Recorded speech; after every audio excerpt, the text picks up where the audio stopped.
लो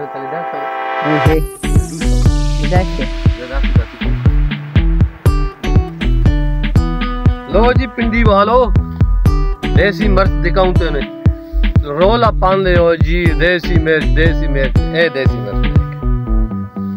ये देसी मिर्च है पिंडी वाले हो। पता चल गया देसी मिर्च का रोला पान दे हो। खुदा का नाम मालूम जड़ गयो बस। देसी मिर्च ये देसी मिर्च देखो। ये क्या है जी? ये जी मूंगी दाल, ठीक है। इसको बोलते हैं मूंगी की दाल। हो ये देखो, ये मूंगी की दाल है। ये हमारे तरफ मूंगी भी बहुत होती है, मूंगी दाल। इनको पश्ती मई कहते हैं, मई दाल। तुम लोग कहते हैं मूंग। जबरदस्त मूंग की दाल है। ये क्या है जी? ये है तिल।